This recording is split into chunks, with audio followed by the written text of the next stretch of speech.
আসসালামু আলাইকুম, কেমন আছেন আপনারা? নাদিরাস কিচেনে আপনাদের সবাইকে জানাই স্বাগত। আজকে বানাবো দক্ষিণ ভারতীয় একটি রেসিপি, চিকেন 65।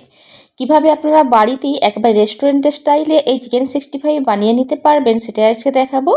প্রথমেই আমি হাড় সহ মুরগির মাংস নিয়েছি 600 গ্রাম। আপনারা চাইলে হাড়বিহীন মুরগির মাংসও নিতে পারবেন। মাংসের মধ্যে প্রথমেই হাফ চা চামচ লঙ্কার গুঁড়ো দিয়ে দিলাম, আর অল্প একটু হলুদের গুঁড়ো দিয়ে দিয়েছি, আর 1 চা চামচ ভর্তি করে জিরের গুঁড়ো দিয়ে দিলাম। তারপরে দিয়ে দিচ্ছি কুচনো কারি পাতা। কারি পাতা ছাড়া কিন্তু চিকেন 65 একেবারেই অসম্পূর্ণ। 6টি কাঁচা লঙ্কাকে একটু কুচি করে দিয়ে দিয়েছি, আর হাফ চা চামচ গোলমরিচের গুঁড়ো দিয়ে দিলাম। এরপর দিয়ে দিচ্ছি চিকেন 65 এর মশলা। এখানে আমি চিকেন 65 মশলা 2 চা চামচ ভর্তি করে দিয়ে দিচ্ছি। এরপর একটা ডিমের সাদা অংশ দিয়ে দিচ্ছি, এটা বাইন্ডিংয়ের কাজ করবে। আর চা চামচের 1.5 চা চামচ মতো আদা রসুনের পেস্ট দিয়ে দিলাম। এরপর 1 চা চামচ টমেটো সস দিয়ে দিচ্ছি, এটা সম্পূর্ণ অপশনাল, চাইলে নাও দিতে পারেন।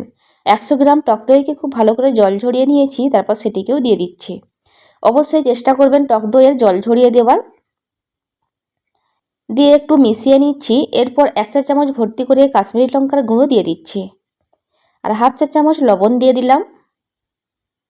দিয়ে খুব ভালো করে চিকেনের সাথে ম্যারিনেট করে নিতে হবে। একটু সময় নিয়ে এই ম্যারিনেশনটা করে নিচ্ছি।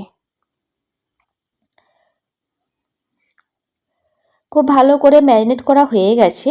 এবার চিকেনটিকে আমি 30 মিনিটের জন্য নর্মাল ফ্রিজে রেখে দিচ্ছি। 30 মিনিট পর আপনাদের দেখাচ্ছি। 30 মিনিট পর চিকেনটাকে নিয়ে চলে এসেছি, আর দেখুন একটুও কিন্তু জল ছেড়ে যায়নি। এই পর্যায়ে দিয়ে দিচ্ছি 1/4 কাপ চালের গুঁড়ো। চালের গুঁড়ো দেওয়ার কারণে চিকেন 65 অনেকটা বেশি ক্রিস্পি হবে।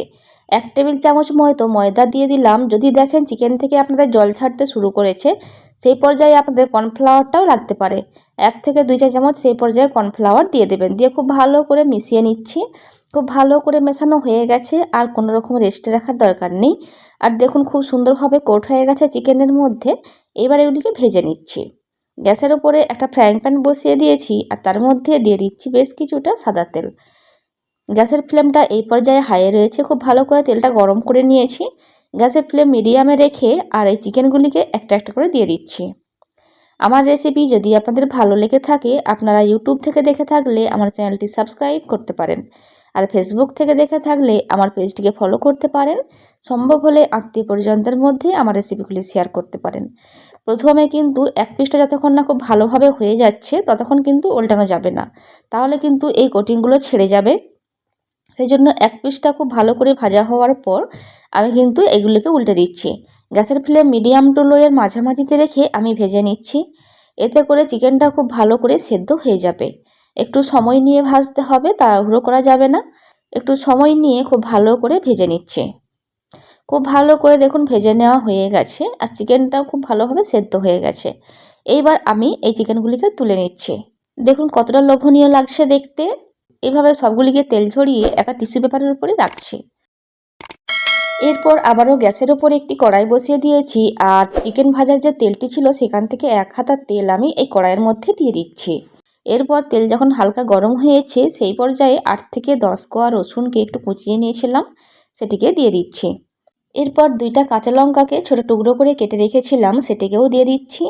এরপর দিচ্ছি কিছুটা কারি পাতা। কারি পাতা কিন্তু এই রান্নায় দিতেই হবে, না দিলে কিন্তু একেবারেই হবে না। দিয়ে আমি কারি পাতাটা শেষেই দিলাম, কারণ কারি পাতা যদি প্রথমে দেওয়া হয় সেক্ষেত্রে কারি পাতার কালারটা অনেকটা চেঞ্জ হয়ে যায়। কয়েক সেকেন্ড ভেজে নিয়েছি, তারপর চিকেনগুলিকে দিয়ে দিলাম। দিয়ে খুব ভালো করে মিশিয়ে নিচ্ছি। আপনারা বাড়িতে এই প্রসেসে একবার হলেও এই রেসিপিটা বানাবেন, তারপর আমাকে কমেন্ট করে জানাবেন রেসিপিটা আপনাদের কেমন লেগেছে। ভালো লাগলে অবশ্যই একটি লাইক দেবেন।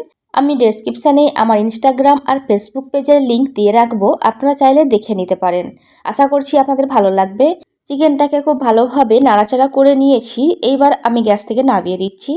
দেখুন কতটা সুন্দর দেখতে লাগছে। এবার সার্ভ করে দেখাচ্ছি। আর দেখুন দেখতে কিন্তু অসম্ভব সুন্দর হয়েছিল, খেতে হয়েছিল তার থেকে অনেক বেশি মজার। আর গন্ধটা যে এত সুন্দর হয়, যেটা একবার না বানালে বুঝতে পারবেন না। বাড়িতে অবশ্যই একবার হলো এই রেসিপিটা বানাবেন। ওপর থেকে একটু পেঁয়াজ দিয়ে গার্নিশ করে দিচ্ছি। এবার আমি একটা চিকেন আপনাদের ভেঙে দেখিয়ে দিচ্ছি। আর দেখুন কত সুন্দরভাবে চিকেনের কোটিংটাও হয়েছে, আর খুব সুন্দর সেদ্ধও হয়ে গেছে। ভিডিওটা আমি এখানেই শেষ করছি। ভালো থাকবেন সবাই, আমাদের দোয়া করবেন, আমার রেসিপিগুলি দেখবেন। খোদা হাফেজ।